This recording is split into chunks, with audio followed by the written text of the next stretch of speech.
자, 이제 마지막 시간입니다. 자, 마지막 시간.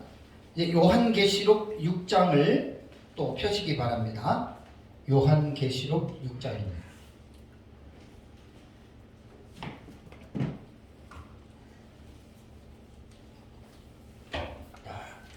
지난 시간에 이어서 이제 내용상 구조에 대해서 제가 말씀을 드렸잖아요.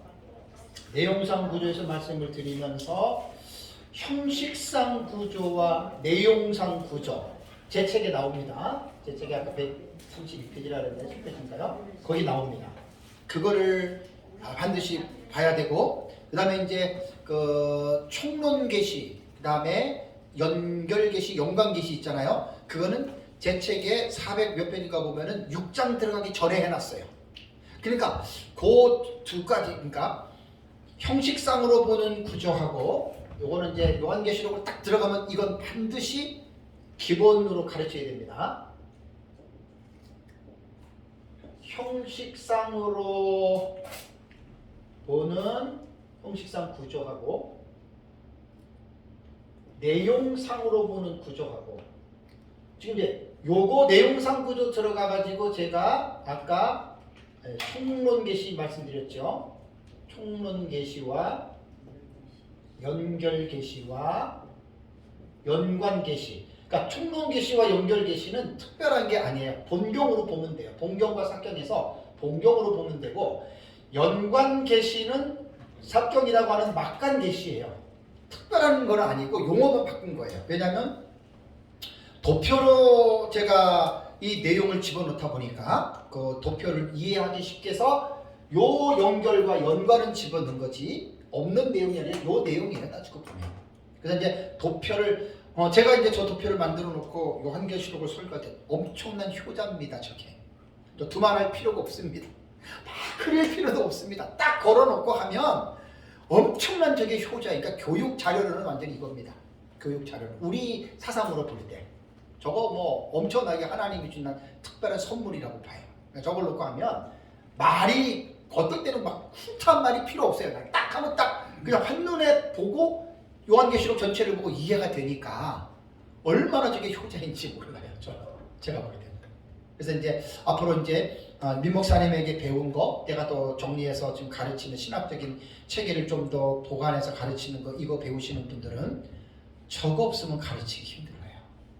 저게 이제 영어로도 번역이 됐고 중국어로도 번역이 됐습니다. 저게 영역파는 우리 최승남 목사님 인도 강의 들어갈 때 그거 이제 영어 그 선교사님이 번역해줘 가지고, 또 누가 저게 이제 파일이 그 무슨 파일이죠? 일러스트 파일이에요. 그러니까 일반 컴퓨터는 없고 일러 파일로 만든 거기 때문에 저도 못 만져요, 저거를. 그래서 이제 만드는 사람한테 부탁을 해서 이제 고치는 건데 한 30번 넘게 저거 수정했습니다. 아주 엄청나게 저게 어떻게 보면 하나의 작품이에요. 민 목사님 연구한 거를 하나의 종합적으로 딱 만든 작품이기 때문에 이제 저거에 대해서 저걸로 가르치시면 이제 많은 그러한 이제 도움이 될 수가 있습니다. 자, 그렇다면 이제 6장부터의 그 요한계시록은 제일 본론이고 제일 어렵다고 했는데, 그렇다면 이제 내용상 구조로 볼 때 본경과 삭경에 우리는 본경과 삭경의 상호 교차 구조로 본다고 얘기를 했습니다. 그러면 요한계시록 6장에서 19장에 44가지 사건 가운데에 본경군과 삭경군이 있다는 거예요. 이거를 갈라낼 수 있어야 돼요. 여기 더 깊이 들어간 거예요, 지금요. 자, 더 깊이 들어간다는 말은 뭐냐면 6장부터 19장에 세 가지 7시리즈인 7인, 7나팔, 7대접의 계시가 되는 본문을 따로 떼내시던가 아니면 착착착착 구분을 해놓는가 해야 됩니다. 그러면 7인은 우린 다 아니까 6장 1절부터 마지막 13절까지인가요? 그까지가 6째 인 딱 들어가 있죠. 그죠? 그 다음에 8장 1절과 2절이 7번째 인이죠. 그럼 딱 이게 지금 그 본경이 7인으로 결정이 됐잖아요. 그죠? 다음에 7나팔은 어떻게 되냐면은 8장 6절부터 시작해 가지고 12절까지가 첫째에서 넷째 나팔이죠. 그 다음에 9장 1절에서 21절까지가 다섯째, 여섯째 나팔이죠. 일곱 번째 나팔은 11장 15절에 시작해 가지고 한 번에 인터벌을 겪고 15장 1절에서 또다시 두 번째 인터벌을 겪고 15장 7절에서 일곱 번째 나팔이 이렇게 완성이 되는 거고, 그럼 뭐냐? 요 사이 들어가는 그 계시들은 뭐냐? 그게 바로 삽경이에요. 막한 계시예요. 그 다음에 일곱 대접은 뭐냐? 계시록 16장에 일곱 대접이 쫙 나와 있잖아요. 그러니까 6장부터 19장까지를 본문 속에서 우리가 일곱인 일곱 나팔 일곱 대접이 이것이 지금 본경이거든요. 본경을 세 가지 일곱 시리즈를 정확하게 구분한다면 일곱인이 총론 계시이고 일곱 나팔과 일곱 대접은 총론 일곱인에 연결된 연결 계시라는 말이에요. 지금 나이스하게 정리가 돼요, 그죠? 짧은 시간에. 여러분, 그 뭐야? 봄부터 소촉새가 그 무슨 꽃이에요? 예, 한 송이 국화꽃이 피기까지 하루아침에 뿅 피는 줄 아세요? 그 한 송이 국화꽃을 피우기 위해서 봄부터 소촉새가 서쪽 우는 거예요. 지금 제가 나이스 간단하게 1, 2분 만에 딱 얘기를 했잖아요. 그게 이해가 되기 위해서 제가 얼마나 많이 말씀드린 줄 아세요? 바로 그런 거예요. 그래서 여기서 이제 본경과 삽경의 상호 교차 구조를 구체적으로 6장을 딱 보면서 가릴 수가 있어야 돼요. 요거는 사실 어떻게 보면 최고급 과정이에요. 요거는 아까 말씀드렸잖아요. 6장을 한번 보십시오. 6장. 자, 내가 보면 어린 양이 일곱인 중에 하나를 떼시는데 그때 내가 들으니 내 생물 중에 하나가 우리 속에서 말이야 오라기로 첫째 일을 뗐잖아요.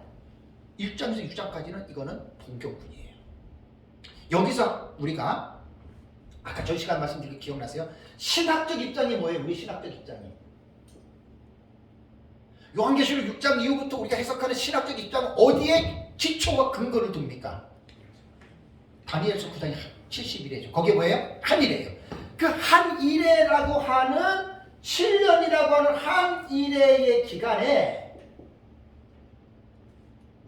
이 6장부터 19장의 44가지의 사건을 일목요연하게 정리를 하는 게 쉽겠습니까? 어렵겠습니까?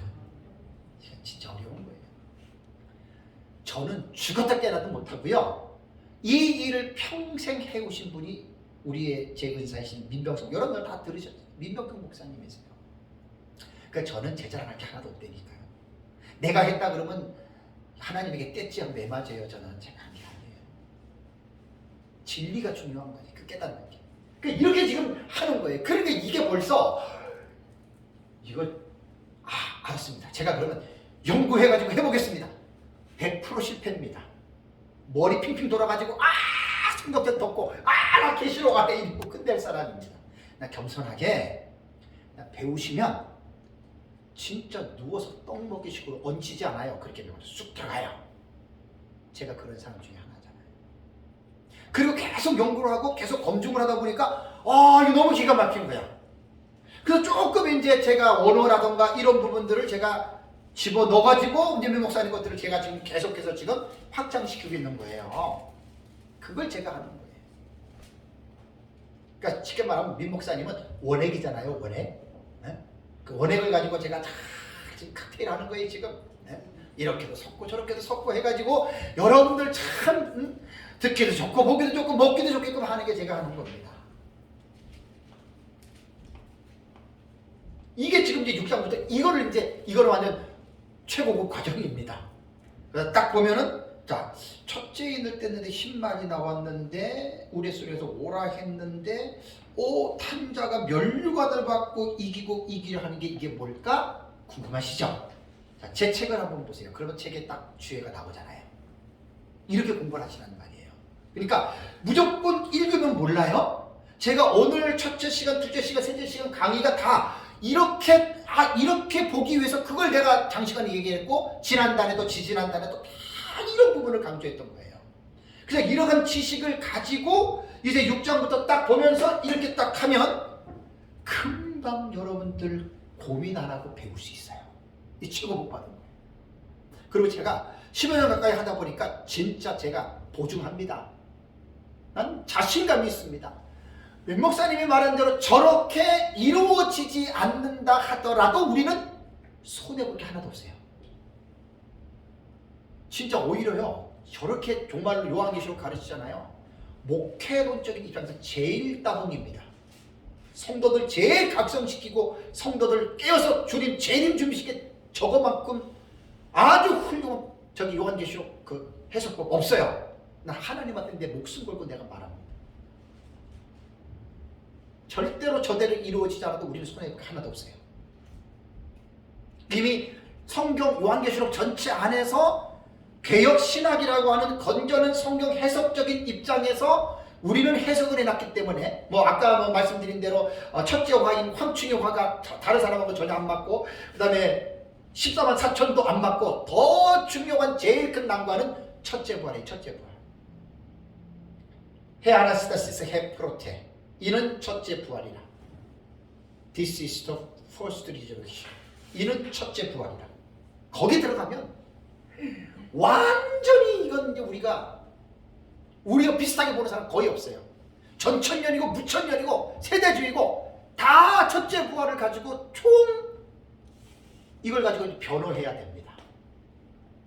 근데 감사하게도 저는 99.9999의 확신, 100%라는 확신을 갖고 있습니다. 이게 하나님이 하실 것입니다. 그 제 책 요한계시록 계시록 20장 4절, 5절, 6절 주의를 한번 봐보세요. 거의 거기에 딱 윤곽을 다 잡아놨습니다.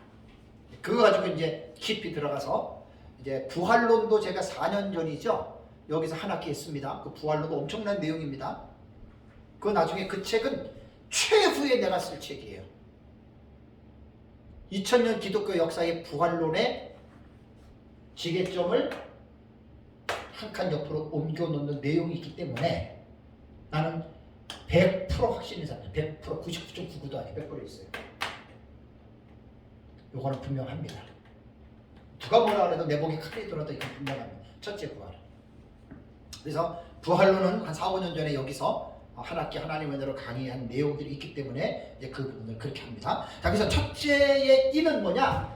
그게 이제 한일의 기간으로 볼 때 전 3년 반하고 후 3년 반인데 전 3년 반 시작할 때 첫째 인이 띄어지는데 첫째 인이 흰 말이 뭐냐? 우리는 두중인으로 본다 그랬죠. 그죠? 그러면 6장에 들어가서 제 주의 책을 읽어보세요. 거기에 다 모든 것들을 제 책이 그게 주해입니다. 다 대변하고 거기에서 두중인의 맥을 제 책에서 쫙 연결해놨죠. 이거 두중인 공부만 하는 것도 엄청나요. 이 두중인 공부를 잘하면 일반 성도들도 깨달으면 두중인 씁니다. 목사들만 쓰는 게 아닙니다. 두중인 씁니다. 그러니까 이제 제 책이 사실은 주의 책은 제일 나중에 써야 되는데 생각지도 않게 제일 먼저 썼어요. 너무나 많은 에너지를 제가 들여놔가지고 다음번에 쓰는 책은 속수시간 책도 아니에요. 한 1400페이지 정도를 썼기 때문에 다음번에 쓰는 책은 책도 아니에요. 이제 책도 아니에요. 그러니까 어떻게 보면 처음에 너무나 내가 엄청난 일에 그냥 확 무식한 담대하다 확 떼어들었는데 보니까 원래 70일에 하고 요한계시록 주역이 2000페이지예요. 제 원고가. 그 2000페이지를 줄인 거예요. 왜 줄인 줄 아세요? 두껍게 되면 돈을 더 내야 돼. 100페이지 추가하면 100만 원이에요. 그래서 처음에 딱 그 책을 뜰 때 1400페이지 나오니까 400만 원이 더 들어가잖아요. 그래서 줄이라고 그래가지고 1040페이지로 나온 거예요. 그래서 이 6장부터 19장까지 하나하나의 사건을 대충 알고 있으면 안 됩니다. 분명하게 알아야 됩니다. 그 근거가 제 책입니다. 하나하나의 절절히 제 나름대로 최선을 다해서 제가 주의를 해놓습니다. 다음에 두 번째 보십시다. 3절에 둘째 인을 떼실 때에 내가 드리니 둘째 생명이 말하되 오라 하니 이에 다른 붉은 말이 나오더라. 그 탄자가 허락을 받아 땅에서 화평을 제하여 버리며 서로 죽이게 하고 또 큰 칼을 받았더라. 받았더라고 하는 말을 보면은 여러분 그 제 책을 보면은 헬라어 이 동사 중요합니다. 에도세로 나옵니다. 에도세. 에도세라고 하는 말은 신적 수동태로 불리는데 문장 안에서 주어가 불분명할 때에는 이 에도세가 사용된 동사는 주어가 하나님입니다. 그래서 헬라어 학자들이 에도세라고 하는 단어가 나오면 에도세 이렇게 되나요? 에도세라고 하는 동사가 딱 나와서 문장 안에서 주어가 딱 드러나지 않으면 아 이거는 하나님이 주어야 이렇게 결정한 거예요. 아주 제가 요한계시록 주의에서 에도세라고 하는 단어 몇 군데 설명을 했습니다. 여기도 보면은 이해본의 팻말이 둘째인이 나왔는데 주어가 지금 누구예요? 없잖아요. 그러니까 이게 둘째가 우리는 이것을 유브라데 전쟁으로 풀잖아요. 그러면 여기서 큰 칼을 받았더라. 수동태예요. 누구에게 받았어요? 하나님으로부터. 4대 열강이 일어나는 전쟁 속에서 지구의 인구 3분의 1이 죽지요. 하나님의 허락하신 가운데에 일어나는 전쟁입니다. 세계 4대 열강들이 치고받고 싸우고 죽이고 핵전쟁으로 죽지만 모든 것들은 하나님의 허락하심이 없이는 하나님의 섭리 속에서 일어나는 거예요. 그래서 다윗과 골리앗의 싸움에서 다윗이 뭐라 그랬습니까? 전쟁은 하나님에게 속해 있다 그랬지 않습니까? 그러니까 요한계시록을 깊이 있게 해석하려면 성경 전체를 깊이 있게 아는 사람이 가장 깊이 있게 해석하는 거예요. 요한계시록 여러분 이게요.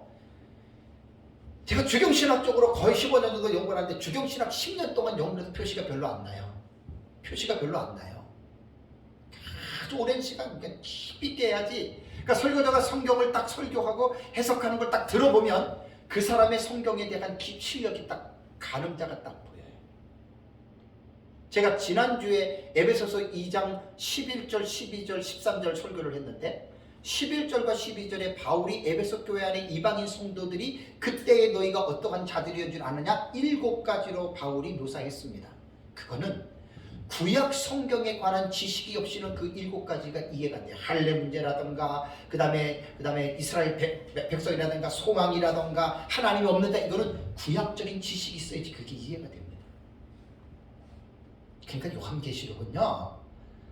제가 목사님들 여기서 9년이고 총에서 13년 지금 하잖아요. 목사님들도 성경을 많이 아는 사람들은 잘 듣는데 성경을 모르시는 분들은 되게 어려워해요. 제가 알아요. 그래서 성경은 죽을 때까지 공부하셔야 돼요. 그러니까 여기서 둘째인을 떼실 때의 붉은 말이 탄자가 허락을 받았다. 수동태입니다. 누구의 허락을 받았습니까? 참새 한 마리도 하나님이 허락하지 않으면 땅에 떨어집니까? 안 떨어집니까? 안 떨어집니다. 그러니까 마지막 때의 둘째화가 둘째인이 둘째화의 여섯째 나팔 유브라데 전쟁이나 중복 내용이잖아요. 하나님의 허락이 떨어지는 겁니다. 더 놀라운 거는 뭐지요? 저 유브라데 전쟁이 원래는 언제 일어났어야 되는 거예요? 3년 6개월 전인 한 일회가 시작이 될 때 전쟁이 일어나야 되는 거예요. 기억 안 나세요? 7장 1절을 보세요. 7장 1절 한번 읽어보세요. 시작. 이 일 후에 내가 내 천사가 땅 내 모퉁이 송곳을 보니 땅의 사방에 바람을 어떻게 해요? 붙잡아. 그 다음에 바람으로 하여금 땅이나 바다의 각종 나무에 불지 못하게. 이게 뭔 뜻이라 그랬어요? 기억나셔야 되는데 이거 기억 안 나시면 큰일 나요. 예, 이게 지금 7장 1절의 상황은 언제냐면 한 일회가 시작이 되는 시점이에요. 이때 땅의 사방의 바람은 동서남북은 말하면 사방의 열강들이거든요. 전쟁이 지금 일촉즉발의 상황인데 하나님이 야! 스톱! 하나님이 절대적인 주권으로 붙잡은 거예요. 그리고 뭘 하셨어요? 14만 4천의 인을 쳤지요. 두중인 왜? 만약에 한 일회가 딱 시작될 때 유브라데 전쟁이 일어나면 세계 인구의 3분의 1이 죽어요. 거기 택자들도 죽어요. 하나님이 급격하게 그러니까 하나님의 섭리가 특별 섭리가 있고 보통 섭리가 있잖아요. 이건 특별 섭리예요. 4대 1강이 지금 핵전쟁 딱 누르려고 했다 하나님이 천사를 통해 가지고 딱 잠깐 스톱, 잠깐 기다려, wait. 그리고 하나님 자신의 일인 구속사의 마지막을 피리어드를 장식하기 위해서 하나님이 그동안에 준비시켰던, 하나님 앞에 바르게 살려고 힘쓰고 신학적으로나 신앙적으로나 인격적으로나 바르게 살려고 힘썼던 그 하나님의 마음에 합한 종들을 하나님이 성령을 통해서 이마에 인을 딱 치는 게 14만 4천의 인침이 투증인들이라는 말이에요. 그리고 거기 넘어가세요. 7장 9장으로 넘어가야 돼요. 9장에 14절 읽어보세요. 시작. 나팔 가진 여섯째 천사에게 말하기를 큰 강 유브라데에 결박한 뭐라고요? 내 천사를 놓아주라. 이때는 이미 전삼년만 3년 6개월이 지난 후입니다. 그리고 나서 거기 뭐예요? 15절에 내 천사가 놓였으니 그들은 그 년 월 일시에 이르러 사람 3분의 1을 죽이기로 준비된 자들이었더라. 기가 막히죠. 자, 제가 지금 총론 계시, 연결 계시, 연관 계시를 쓰는, 그러니까 이거는 좀 깊이 있는 사람이 알아듣는 거예요. 자, 연관은 뭐죠? 총론 계시와 그러니까 본경과는 직접적으로 연결은 되지 않았지만 세 가지 일곱 시리즈인 본경과 뭐가 있는 거예요?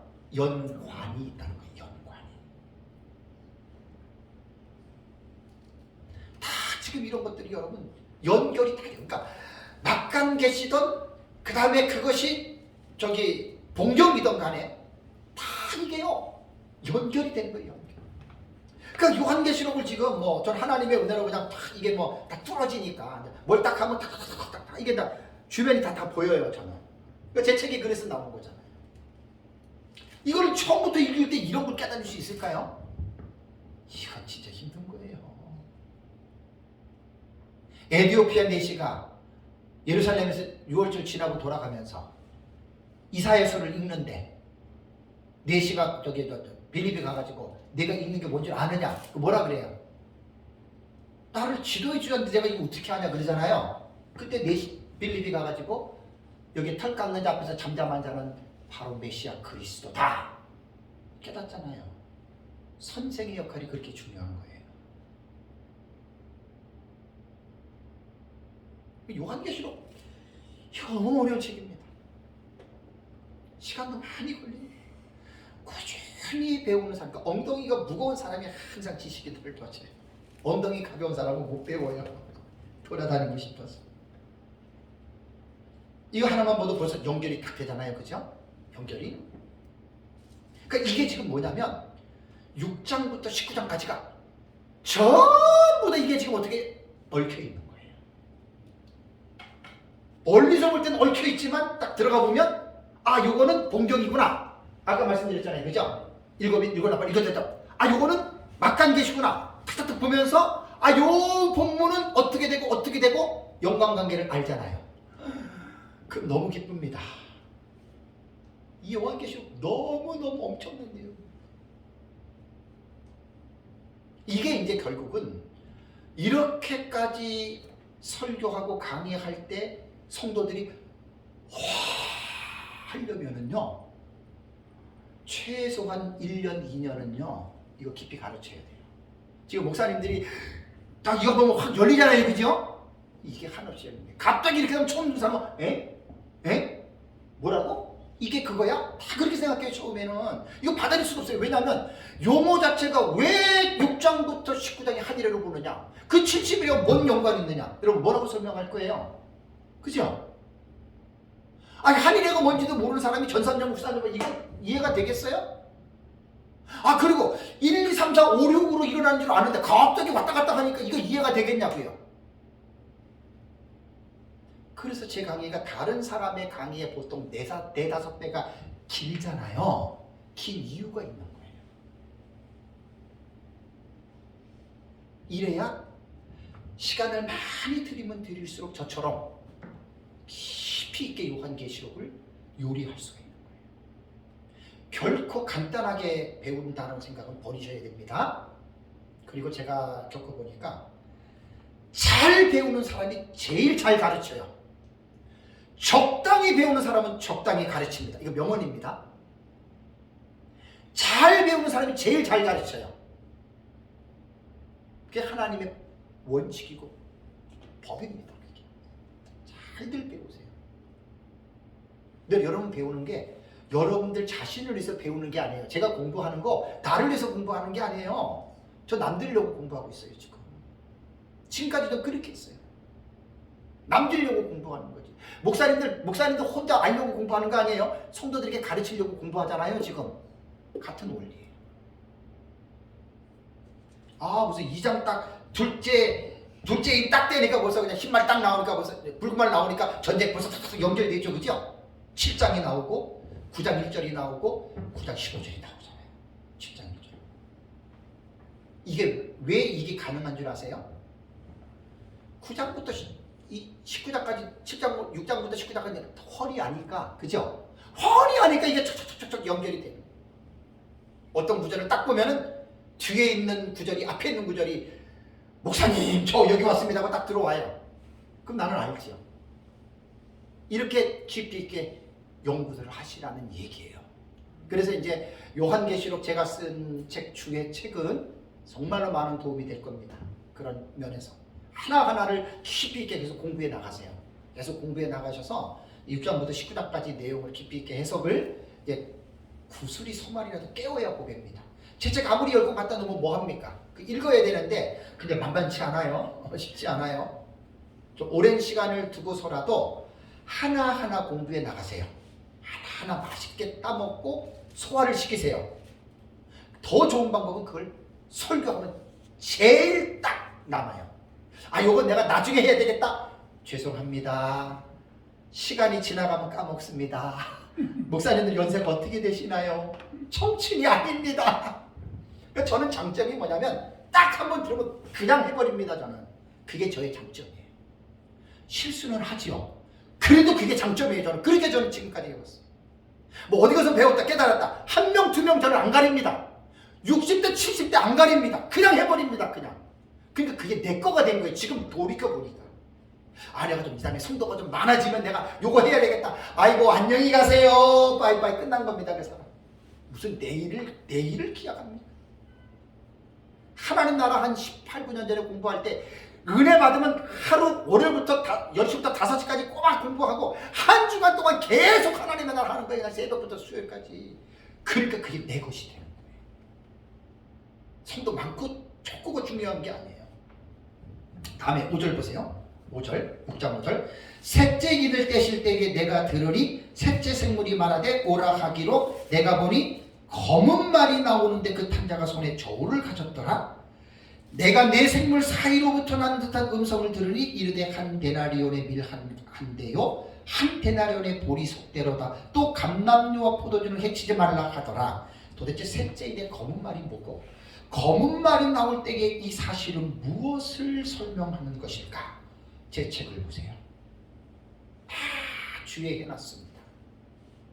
그리고 나서 이 검은 말 셋째 인이 우리는 신학적 기초가 뭐라 그랬어요? 다니엘서 9장이에요? 한일이에요? 이 한일의 기간 동안에 언제 셋째 인이 일어날 것인가? 그죠? 이게 내용상 구조로서 사건을 연대기적으로 재정립하는 거예요. 재정립. 세대기자들은 쭉 6장부터 19장 순서대로 일어난다고 했잖아요. 그죠? 우리는 그렇게 안 봐요. 그래서 셋째인을 분명하게 셋째인에 나타난 내용을 여러분들이 주의를 해야 됩니다. 원어를 하시는 분들은 서기하고 주의를 하고 이 내용을 다 한 다음에 우리의 신학적 기초가 70일의 한일이잖아요. 언제 일어나느냐. 그래서 첫째 인은 한일회가 시작될 때 일어나면서 주직인의 사이라고 얘기를 했고 셋째 인도 한일회가 시작이 되는 이게 가뭄이거든요. 가뭄에 대한 것이 극심한 가뭄입니다. 물가가 보통 한 15배 이상 치솟습니다. 러시아가 우크라이나를 침공하고 나서 휘발유가 엄청 올랐죠. 아니 다른 것도 엄청 올랐죠. 그거 엄청나게 더 오릅니다. 마지막 때. 그럴 수밖에 없어요. 둘째 기는 제가 여기 유브라데 이제 후사명을 시작될 때라 했잖아요. 둘째 기 그죠? 셋째 이는 한 해가 시작될 때 기근이 시작이 돼서 도표에 보시면 이 기근은 점점 어떻게 해요? 예수님 재림할 때까지 극심해져요. 극심에 되는 플러스가 되는 것은 뭐냐면 핵전쟁인 유브라데 전쟁을 통해서 지상에 기상이변이 일어남으로 말미암아 엄청난 기근이 속출이 일어납니다. 자, 사람들이 이거 상상이나 할까요? 전혀 못합니다. 이번에 제가 코비드19 팬데믹 사건을 보면서 이 세대주의에 있는 사람들은 이제 한일애가 왔다. 막 엄청나게 말하는 사람들 많아요. 한일애가 아니에요. 다만 코비드19 팬데믹 현상을 통해서 요한계시록에 기록된 이게 여러분 그 대접 가운데 들어가면 이게 지금 둘째 와도 팬데믹이거든요. 전 세계적인 거거든요. 그다음에 첫째 대접 쏟을 때 그 뭐 종기 같은 거 나는 거 있잖아요. 그 전부 다 팬데믹이에요. 팬데믹. 그게 이제 이해가 안 됐잖아요. 솔직한 얘기로. 왜냐면 중세 시대에 10몇 세기인가요? 구라파에서 그 패스트 해가지고 2천만 명, 3천만 명 죽었잖아요. 그죠? 그거는 국지적이에요. 그 지역에서만 죽었어요. 언제 어느 시대에 지구가 구약 4천년, 신약 2천년, 예를 들어 6천년 잡는다면 언제 이렇게 전 세계적으로 하나의 질병이 전 세계를 뒤덮은 적이 있었나요? 없었어요. 4년 전에 코비드19 2019이에요. 2019년도에 코로나 바이러스가 중국에서 붙기 시작해서 아시아, 유럽, 전 세계로 팬데믹으로 확산된 한 3, 4개월 걸렸을 거예요. 수많은 사람들이 죽었어요. 그때 제가 딱 코비드19 팬데믹을 보면서 그때 내가 분명히 강의할 때 말씀드렸잖아요. 아, 이제 요한계시록에 기록된 전 세계적으로 첫째 대접을 쏟을 때 짐승의 보좌에 경배한 사람들 전부 종기나요? 동시다발적으로 전 세계적으로 일어나는 거예요. 그 사람들이 이해 못하죠. 코비드19 팬데믹이 조금 더 성경에 그러한 부분들을 이해할 수 있는 기초가 일어나는 게 이번에 코비드19 팬데믹입니다. 앞으로 코비드19보다는 더 강력한 것들이 옵니다. 그러면서 결국은 이건 뭘 하나님이 말씀하시는 거냐 하면 마지막 때 요한계시록에 나타난 하나님의 재앙들. 자, 한번 보십시오. 충분히 가능하다라고 하는 것을 지금 우리에게 보여줍니다. 그래서 이제 이 기근은 예수님 재림 때까지, 세상 심판 때까지 쭉 가는 거고, 다음에 7절 8절 볼까요? 넷째 인을 떼실 때에 내가 넷째 생물의 음성을 들으니 말하되 오라 하기로 내가 보매 뭐가 나옵니까? 청황색말이 나오는데 그 탄자의 이름은 뭐라고요? 사망이니 음부가 그 뒤를 따르더라. 그들이 땅 4분의 1의 권세를 얻어 검과 흉년과 사망과 땅의 짐승들로서 죽이더라. 이게 무슨 내용이죠? 제 책을 보세요. 그게 제 책이에요. 주에. 목사님들 사실 강해 설교를 대부분 하시는데 강해 설교보다는 주의 설교를 하셔야 됩니다. 근데 주의 설교는 시간이 엄청 걸립니다. 공부할 게 너무나 많습니다. 그래도 하셔야 됩니다. 일주일 내내 주일 설교 하나 가지고 끙끙 앓으셔야 그 주일날 메시지에 하나님의 성령이 성도들의 마음을 확 열어 제끼시고 하나님 은혜 주십니다.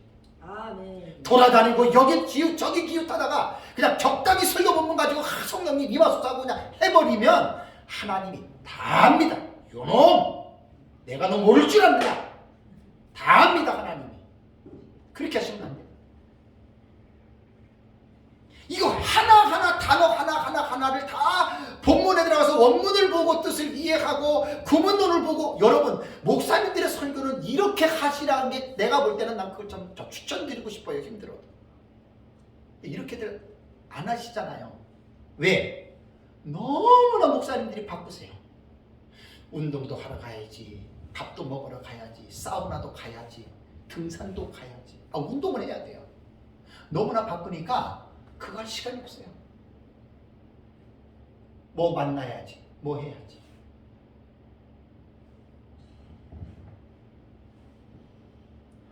제가 성경을 연구하면서 32년 목회를 하면서 별의별 설교 다 했습니다. 저도 죽도 좀 써보고 참 많이 해봤습니다.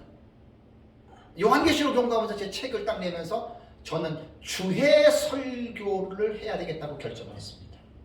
요한계시록은 주의 설교의 제 첫 작품인데 지금 에베소서 들어갔잖아요. 제 설교 지루해서 못 듣는다고 다 알고 있어요. 다 알고 있어요. 그래도 저는 합니다. 왜? 조금이나마 마중물이 된다면 주의 설교가 뭐냐? 우리 둘째 아들도 강도사고 둘째 사이도 강도사입니다. 어제도 왔다 갔습니다. 걔들이 신학교에서 좋은 신학교에서 공부하고 또 목사님 밑에서 있는데 주의 설교를 들어본 줄 아십니까?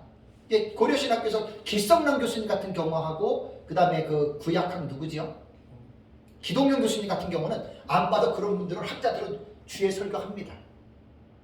그런 설교는 가끔 들어요. 그러나 조직신학이나 역사신학자 교수들 설교 들어보면 주의 설교 아닙니다. 다 조직신학적인 거 역사적인 것만 얘기합니다. 성경 읽어놓고. 주의 설교는 여러분 봐야지 들어야지 할 수 있는 거예요. 독단적으로 하기 힘들어요. 그러니까 성경 하나 읽어놓고 여기도 보십시오. 넷째 인을 뗐어요. 넷째 생물의 음성을 들었어요. 자, 생물이 뭔지 조라고 조의 그겁니다. 생물이. 그럼 여기 들어 사전을 봐야죠. 청황색 말이 나와요. 청황색에 담겨있는 의미가 있어요. 그러니까 주의 설교 하나하나 다 연구해야 돼요. 그 다음에 그 탄자의 이름이 사막 나나토스예요. 죽음이에요. 이상하지 않아요? 어떻게 말탄자의 이름이 죽음이에요? 사망이에요? 그런데 더 놀라운 것은 뭐냐면 음부가 그 뒤를 사망의 뒤를 따라요. 이거 주의 설교는 하나하나 다 풀어가야 됩니다. 제가 책을 쓰면서 종말론 연구를 하면서 하나의 단어 때문에 며칠 제가 머리가 터질 고민한 적이 있었습니다. 포기하고 싶을 때 한두 번이 아닙니다. 각종 책들, 자료들, 인터넷 다 뒤집니다. 그러다가 그 하나가 뻥 해결되면 날아갈 것 같습니다. 나는 이것이 목사의 시열입니다. 나는 돈 없어요. 성도 없어요. 지금도 정말 가난한데 그 성경 가지고 씨름하다가 깨달으면 내 영혼이 날아갑니다. 이번에 에베소서 하면서 1장이요. 1장 3절에서 14절이 한 문장입니다. 그 다음에 15절부터 23절이 한 문장입니다. 15절부터 바울의 기도가 나옵니다. 에베소 교인들을 위한 기도. 몇 가지 기도인 줄 아십니까? 3가지 기도했습니다. 부르심의 소망이 무엇이고, 그 다음에 하나님의 기업의 영광의 풍성이 무엇이고, 그 다음에 믿는 자들에게 하나님께서 베푸신 능력의 지극히 크심이 무엇인가, 요 3가지 나오잖아요. 이번에 처음 알았어요. 아마 목사님들 다 모를 겁니다. 무시하는 거 아니에요. 거기 믿는 우리에게 베푸신 능력이 지극히 크심을 알게 하기를 원한다는 말이 무슨 내용인 줄 아세요? 믿는 우리에게가 누군 줄 아세요? 우리 말하는 거 아니에요. 1장 19절, 20절, 21절을 읽어보면 하나님께서 그리스도를 통해서 죽은 자 가운데서 다시 살리시고 일으키시고 하늘에 앉히신 것, 그 능력을 성도들이 깨달아 알게 해달라고 하는 그런 내용인데, 나는 이번에 설교하기 전에 성도들 개인에게 주어진 능력이라고 난 설교했어요, 옛날에. 그러니까 하나님 예수 이름으로 병 고치고 능력하고 이렇게만 했거든요. 근데 그런 뜻이 아니에요. 더 놀라운 것은 그 하나님의 능력이 2장 1절 하이 휘마스라고 대등접속사로 연결되고, 할라어 2장 1절에는 불완전 문장입니다. 근데 우리말 성경이 그런 허물 가지고 죽었던데 완전 문장으로 만들어놨죠. 그럼 여기서 원어를 안 보는 사람들은 고민이 안 생기는데, 원어를 보는 사람은 고민이 딱 생겨요. 왜 불완전한 문장을 완전 문장으로 만들었느냐? 그 주어 동사가 없는 문장이니까 불완전한 문장이에요. 그 앞에서 찾아야 돼요. 그게 1장 19절이에요. 아우토스 그의 능력. 참 머리가 요즘 제 상태가 이렇습니다. 이스큐스 아우테, 그의 능력, 하나님의 능력.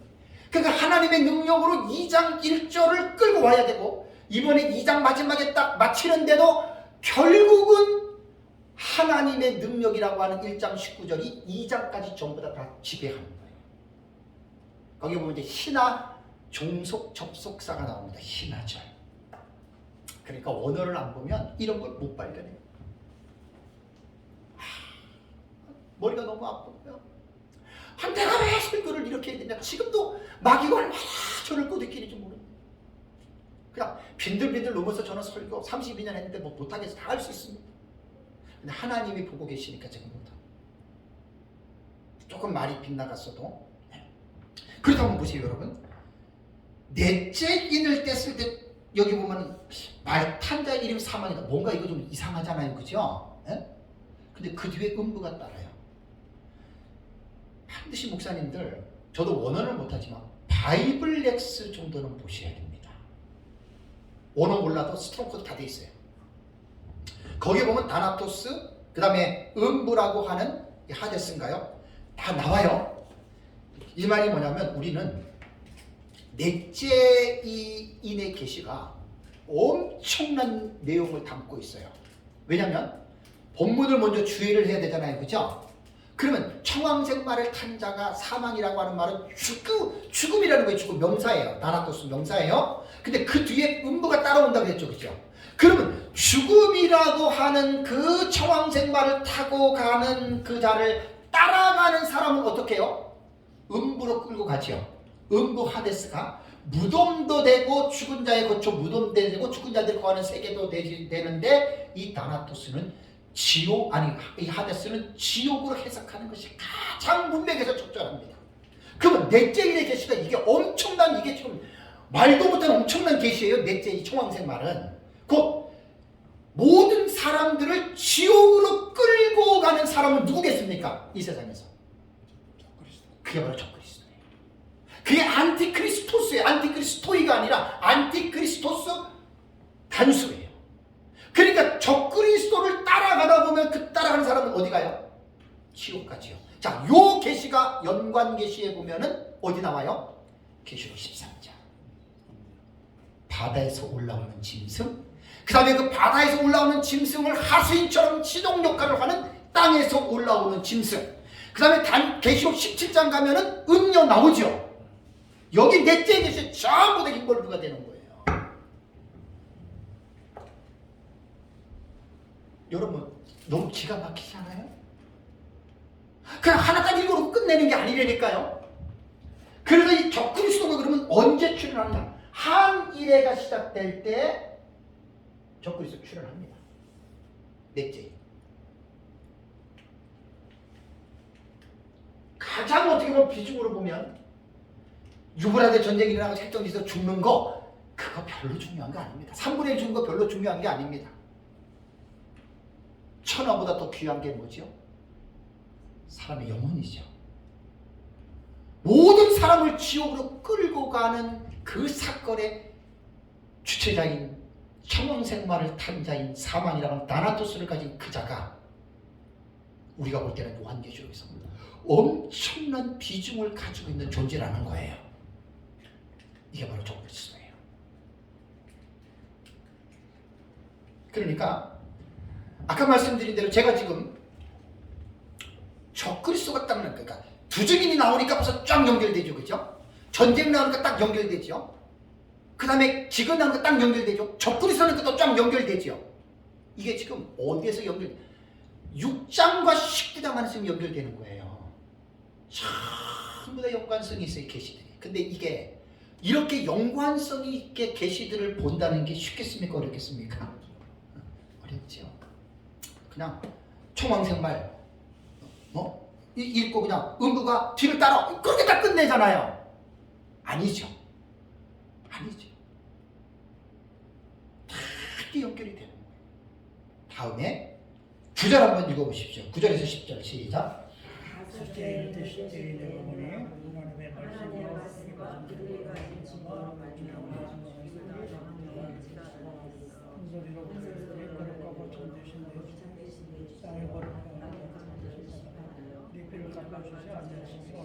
(11절) 각각 그들에게 흰 두루마리를 주시며 이르시되 아직 잠시 동안 쉬되 그들의 동무종들과 형제들도 자기처럼 죽임을 당하여 그 수가 자기까지 하리라 하시더라. 5째 인을 뗐는데 내 생물은 이제 넷째까지 하고 딱 하나님이 배우라고 끝냈어요. 생물이 계시를 수동들지 않아요. 다섯째를 딱 떼니까 장소가 보이는데 천국 성전의 제단 아래가 보여지면서 거기에 누가 있느냐? 순교자들의 영혼들이 있습니다. 제 책을 잘 보시면 영혼들을 보았다. 제가 분도 출판사에 나온 요한계시록 주의 책을 한 3, 4년 전에 보고 거기서 기가 막힌 거를 끌어올렸는데 터툴리아누스, 테르투아리스라고도 부르는 터툴리아누스가 영혼 눈에서 터툴리아누스 아까 봤죠? 네? 그 저기 저 누구야? 이레네우스하고 동시대사였겠다. 유대한 교부입니다. 그분이 2세기에 쓴 영혼론이라는 책이니까 지금으로 말하면 1800년, 900년 전의 일이에요. 그 책에 영혼들에서 뭐라고 묘사를 했냐면 영혼은 비물질적인 존재이기 때문에 물리적인 육안으로는 볼 수 있어요? 없어요? 없어요. 그런데 영혼은 육안으로는 볼 수 없지만 영적으로는 형체가 있어요? 없어요? 있어요. 이걸 터트리는 수가 많아. 그걸 보는 순간에 내가 소름이 확 끼쳤어요. 와! 이러니까 터트리는 수가 위대한 교부지. 요한이 뭘 봤다고요? 순교자들의 육체는 땅에 있고 영혼들만 있는데 눈으로는 보지 못하지만 요한이 무슨 눈으로 봤어요? 영혼의 눈으로 그 영혼의 형체를 본 거예요. 기가 막히잖아요. 이게 터트리아누스 영혼 눈에 말하는 거예요. 착각하지 말아야 될 것은 다섯째를 뗄 때 그 영혼들은 말 그대로 육체는 없어요. 부활하기 전이에요. 순교자들이에요. 그들이 특별한 게 뭐냐면 이게 깊은 내용입니다. 나는 요한계시록을 연구하기 전에는 순교에 대한 별 생각이 없어. 와, 무섭고 두려운데, 와, 상 많이 주게 요것만 생각을 했는데 요한계시록 안에서 순교에 대한 이 계시를 탁 읽고 나니까 와, 완전히 나 있습니다. 베리굿이. 야, 순교가 이게 이런 거구나. 하나님이 순교자들에게 어떻게 대하시느냐. 그 계시록 20장 4절 5절 6절 8 그거예요.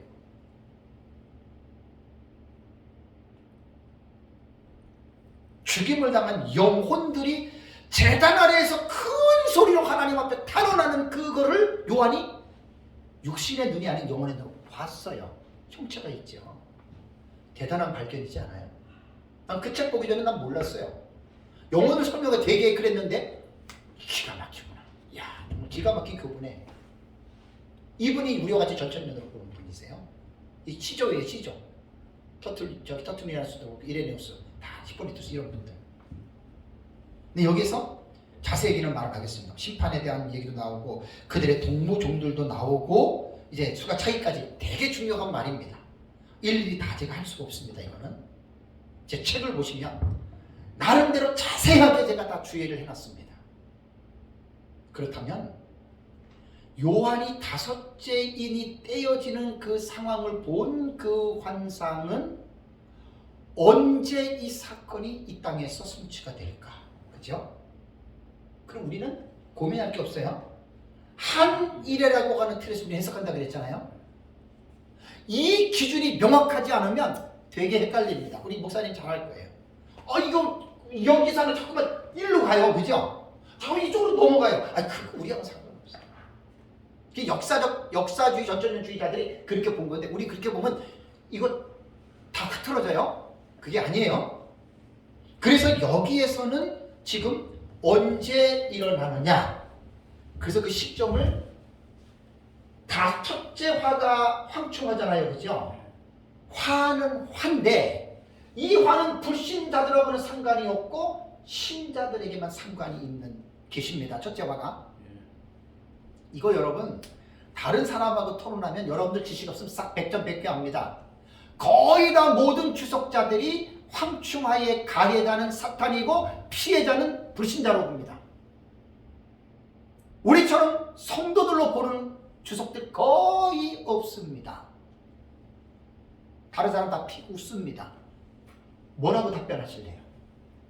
저는 자신 있습니다. 제 책을 보십시오. 첫째와 황충하에.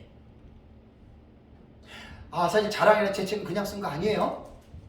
정말 하나님의 은혜로 6년, 최소한 6년 걸린 거예요. 6년 더 걸렸어요.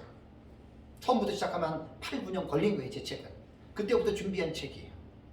다 이런 부분들 전부 다 집어넣은 거예요. 많은 인내가 필요합니다, 제 책을 보시려면. 근데 시간을 들여서 보면 절대로 후회하지 않습니다. 지금 하고 싶은 얘기들이 책에 다 지금 있어요. 절절 구구절절이 다 들어가 있어요. 그러니까 모르니까 봐도 지루한 거예요. 알면은 되게 재밌어요. 다섯째 인이 그겁니다. 그래서 요 다섯째 인은 황충화가 일어나기 직전이나 황충화가 일어나는 중에, 왜냐면 이 땅에서 순교자들이 말할 때 너희 동무종들이 너희와 같이 죽임을 당해야 되고 그 숫자가 차야 된다 그랬죠. 그러면 이 땅의 환경은 지금 어떻다는 거예요? 엄청난, 그것도 성도들에게는 적그리스도에 의한 엄청난 목숨이 지금 댕강댕강하는 때거든요. 이걸 잘 해석하셔야 돼요. 그래서 여기에서 황충화가 잘 읽어보시면 9장 1절을 보실까요? 이렇게 성경이 연결되는 거예요. 자, 9장 1절에 다섯째 천사가 나팔을 불매 내가 보니 하늘에서 땅에 떨어진 별 하나가 있는데 그가 무적에게 열쇠를 받았더라. 요 다섯째 천사가 나팔을 불 때 떨어지는 여기 떨어지는 별이 우리는 사탄으로 해석합니다. 요 사탄으로 해석하는데 뭘 갖고 떨어져요? 무적에게 열쇠를 받았다. 요것도 에도세입니다. 그러니까 사탄이 자기의 주권이 없어요. 무적행을 열 수 있는 주권 사탄에게 없어요. 하나님이 주옵니다. 신적 수동태입니다. 자, 12장으로 한번 넘어가 볼까요? 12장 9절 시작. 큰 용이 내쫓기니 옛뱀 곧 마귀라고도 하고 사탄이라고도 하니 온 천하를 꿰는 자라. 그가 땅으로 내쫓기니, 요 내쫓기는 것이 9장 1절의 내용이에요. 12장 9절에는 그냥 내쫓겼다고 했지만 9장 1절에는 무적행 열쇠를 받아가지고 떨어졌어요. 하나님의 섭리 속에서 하나님 허락한 가운데에 무적행 열쇠를 가지고 떨어진 거라고요. 그래서 9장에 보면은 이 내려와가지고 지금 그 밑에 보면 무적행을 열었다 그랬죠. 무적행에서 화덕의 연기 같은 연기가 가득 올라와서 해와 공기와 그 구멍 연기가 어두워졌다 그랬죠. 제 책 주석을 보세요. 다 나와 있습니다. 그러고 나서 여기에서 이제 이들이 해가지고 결국은 땅 위에가 어떻게 됩니까? 해와 공기가 어두워졌다라고 하는 말은 이 세상이 악한 영들로 인하여 어떻게 해요? 완전히 어두워지는 18장 2절로 가볼까요? 이건 제가 원고 없이도 다 나옵니다. 즉각에서 18장 2절 한번 보겠습니다. 시작. 힘찬 음성으로 외쳐 이르되 무너졌도다 큰 성 바벨론이여 귀신의 처소와 각종 더러운 영이 모이는 곳과 각종 더럽고 가증한 새들이 모이는 곳이 됐다. 어디가? 이 세상이 그렇게 됐다는 거예요. 그래서 이런 영향력으로 세상이 심판을 받은 거예요. 그러면 이때의 시작이 언제쯤 일어나냐면 9장 1절과 아까 12장 7절과 그 상황으로 인해서 이 땅이 완전히 쉽게 말하면 사탄 귀신 천하가 돼버린 거예요. 이 세력을 가지고 첫째와 황충화가 이 땅에서 딱 벌어지니 상상을 해보세요. 성도들이 얼마나 힘들겠냐.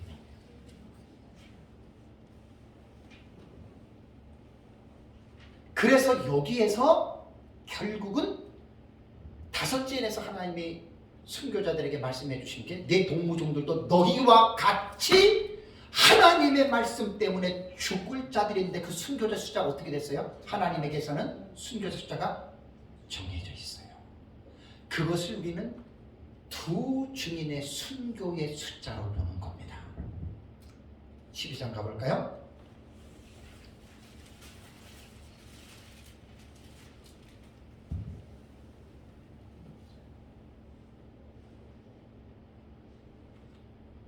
네. 11장을 봐요. 11장. 자, 11장 9절. 7절 시작. 그들이 그 증언을 마칠 때에 무적행으로부터 올라오는 짐승이 그 사탄의 그 세력입니다. 그들과 더불어 전쟁을 일으켜 그들을 이기고 그들을 죽이죠. 두 증인이 죽었다는 거예요. 이게 순교예요. 순교. 두 증인들의 순교가 여기 딱 나오는 거예요.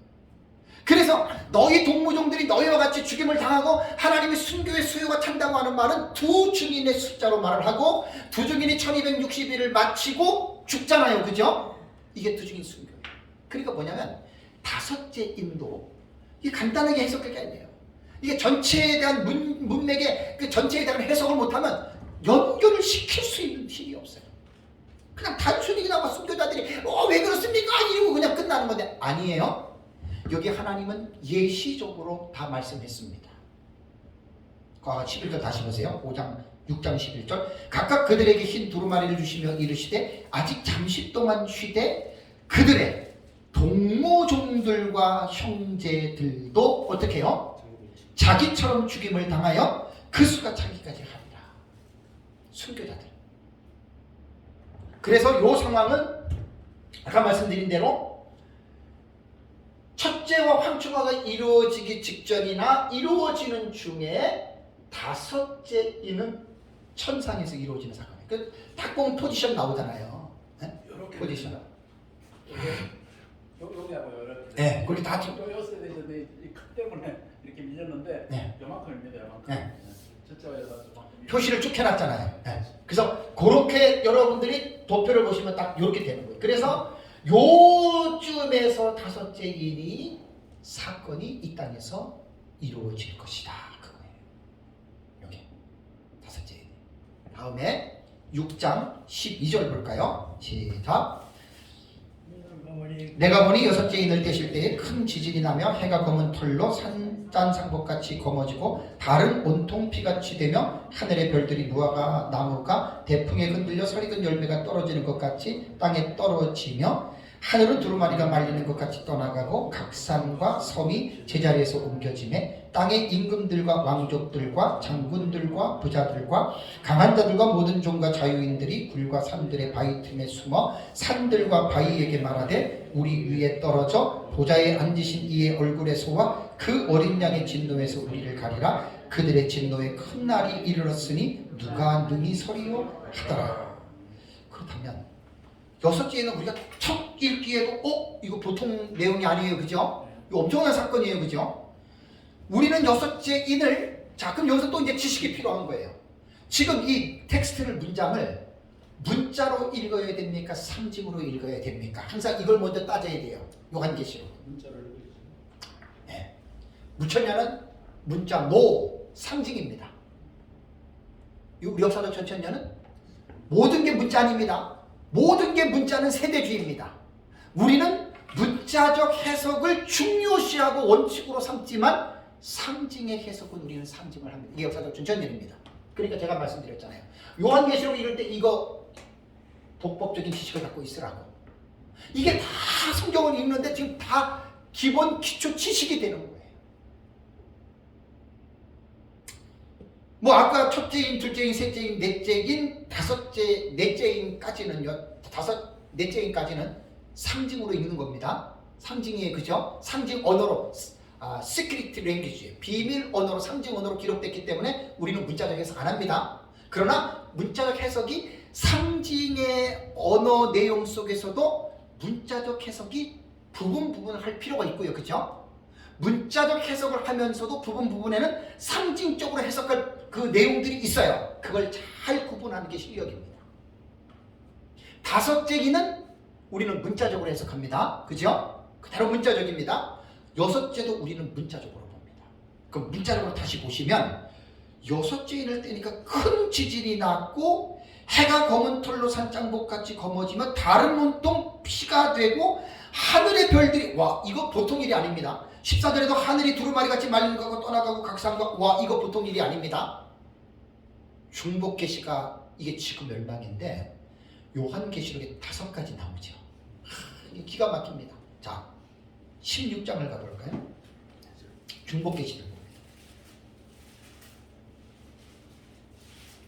16장 17절부터 시작. 일곱째 천사가 그 대접을 공중에 쏟음에 큰 음성이 성전에서 보좌로부터 나서 이르되 되었다 하시니 번개와 음성들과 우레소리가 있고 또 큰 지진이 있어 얼마나 큰지 사람이 땅에 있어 온 이래로 이같이 큰 지진이 없더라. 큰 성이 세 갈래로 갈라지고 만국의 성들도 무너지니 큰 성 바벨론이 하나님 앞에 기억하신 바에 그의 맹렬한 진도의 포도주 잔을 받음에 각 섬도 없어지고 산악도 간데 없더라. 또 무게가 한 달란트나 되는 큰 우박이 하늘로부터 사람에게 내림에 사람들이 그 우박의 재앙 때문에 하나님을 비방하니 그 재앙이 심히 큽니다. 자세한 내용은 제 책보면 다 주의가 되어 있습니다.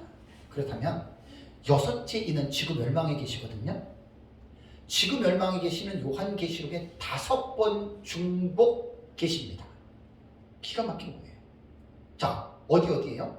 6장에 지금 여기 그 6번째 인으로 나오죠. 8장을 가보시면 8장 3절과 4절에 제단에 금양료를 쏟는 거, 이거 지구 멸망에 계십니다. 이게 두 번째예요. 다음에 세 번째가 어디냐면은 14장을 보십시오. 세 번째의 이 지금 멸망의 계시가 17절에 보면은 이거 포도송이를 짓밟는 거 있잖아요. 요거 지금 멸망의 계시입니다. 세 번째입니다. 네 번째가 어디냐면은 네 번째가 지금 여기 일곱 대접 있죠. 일곱 번째 대접 있죠. 이게 네 번째입니다. 다섯 번째가 어디냐면 계시록 18장입니다.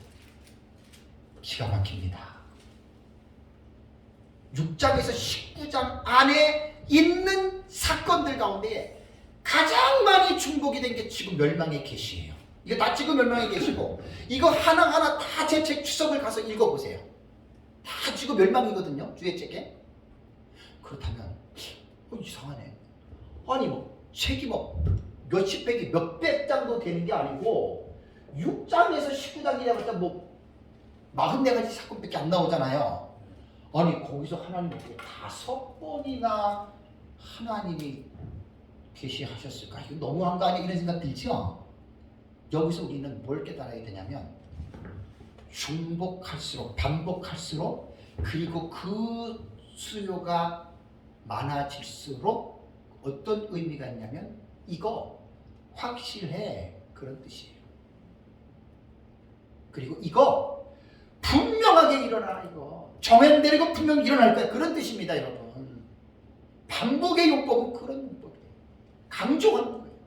그러니까 지금 멸망에 계시는 이게 얼마나 여러분이 엄청난 일입니까? 19년 이전에 코로나 바이러스가 전 세계 모든 사람들이 걸려가지고 수억 명이 걸리고 많은 사람들이 죽은 거 상상이나 했습니까? 못했잖아요. 근데 그 일이 벌어졌잖아요. 이거 지금 기가 막힌 계시예요.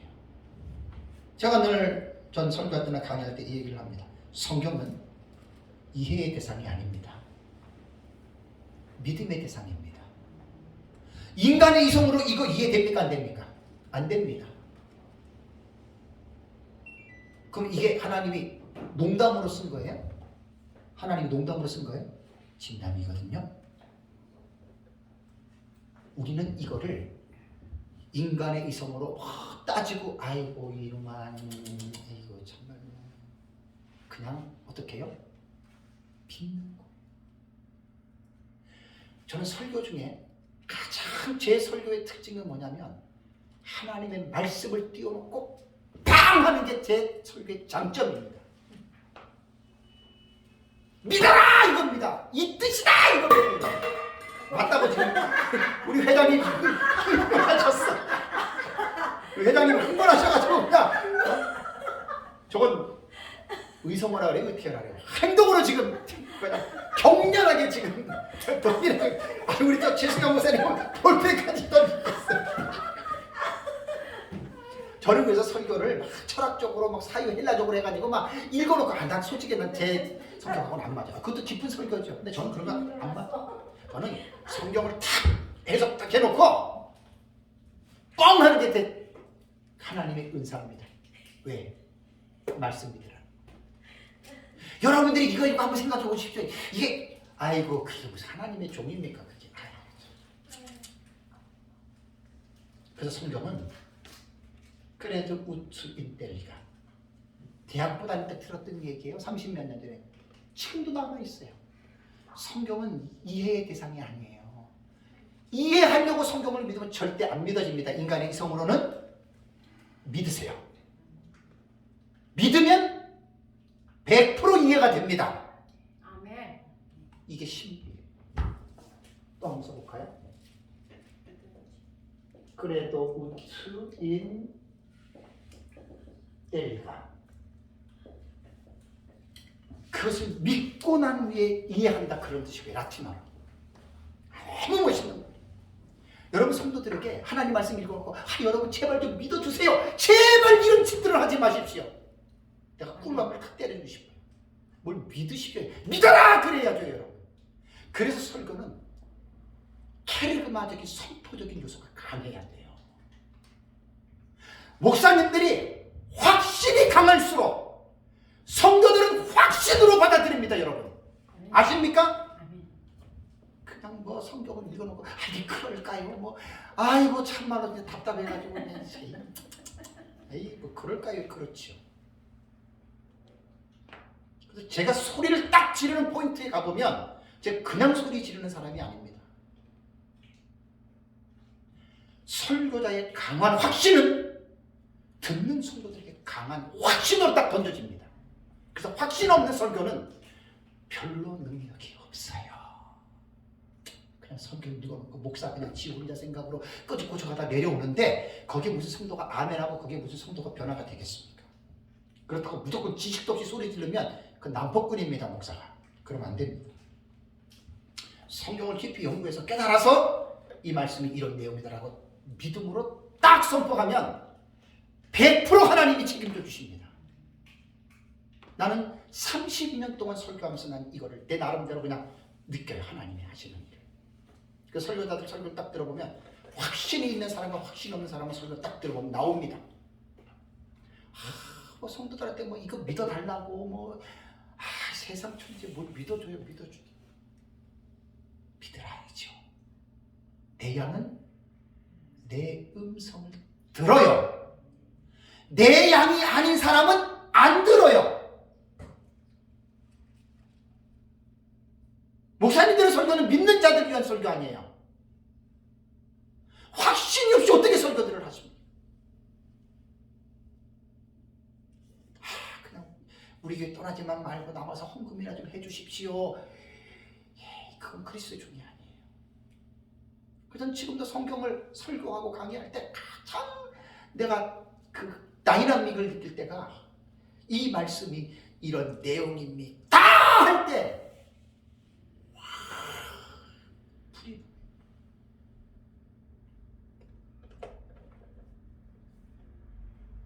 그러니까 여섯째 이는 지금 멸망에 계십니다. 너무 중요하기 때문에 하나님이 요한계시록 5장, 6장부터 19장까지 5번이나 계시의 형태를 바꿔서 중복적으로 기록했습니다. 왜? 농담으로 듣지 말아라.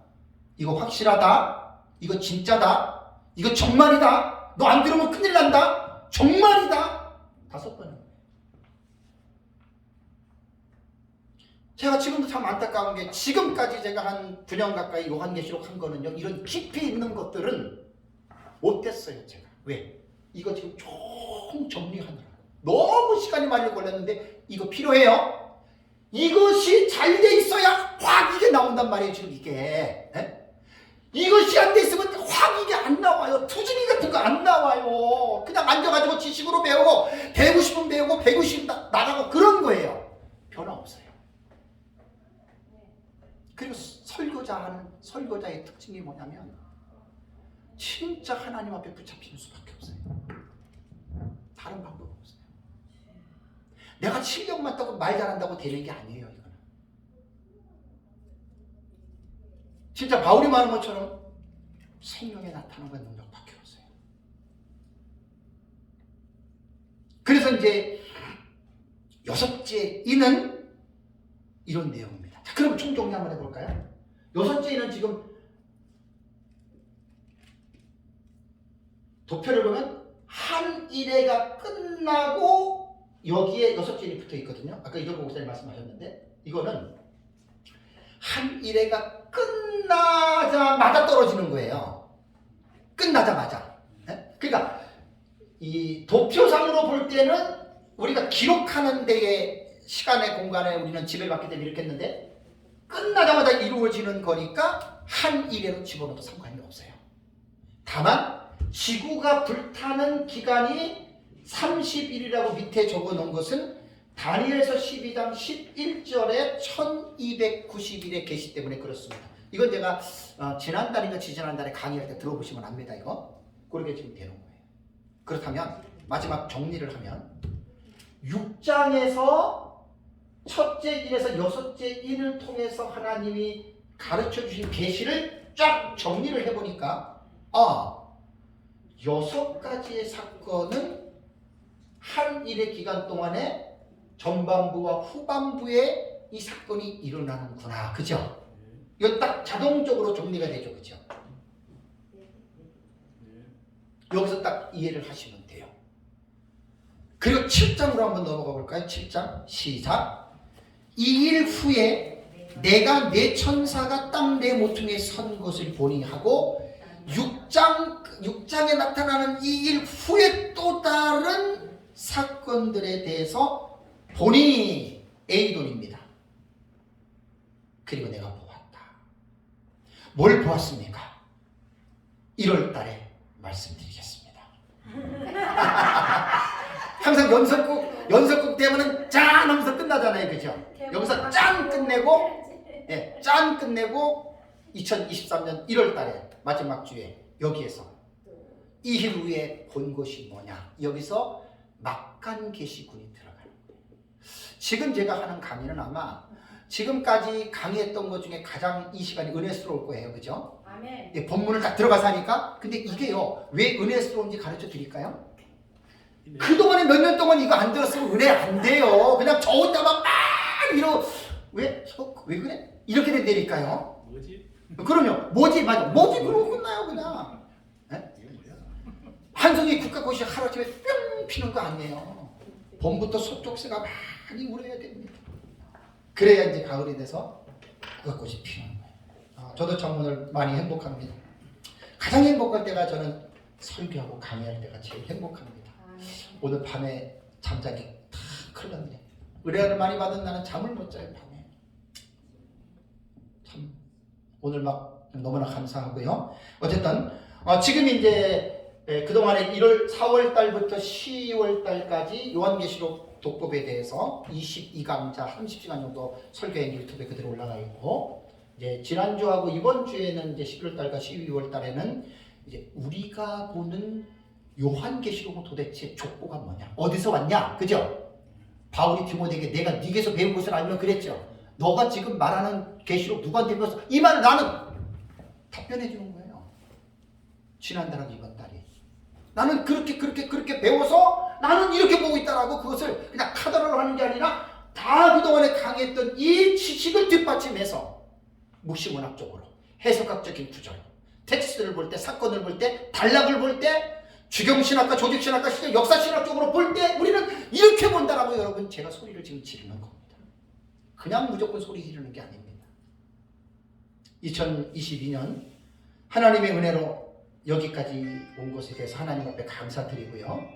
이제 또 한 해 동안 잘 마무리하시고 2023년에도 변함없이 또 이곳에서 또 우리가 모여서 이제 계속해서 지금 강의는 이제 이런 중심으로 나가려고 해요. 이건 이제 그동안에 들었기 때문에 여러분들이 지금 화가 닿는 거예요. 처음 듣는 사람은 절대로 화가 안 나요. 왜 저 목사는 왜 저렇게 막 혼자서 열내하는 이럴 것 같아요. 근데 아니까 지금 같이 우리가 지금 이 영적인 지금 파도를 지금 우리가 느끼고 있거든요. 그래서 요한계시록은요 배우기 쉽지 않습니다. 이게 잘 배우면 이게 얼마나 여러분 우리 마음이 뜨거워지는지 몰라요. 그리고 하나님이 왜 요한계시록을 말씀했는지에 대해서 우리가요 이 말씀에 붙잡히면 되는 거예요.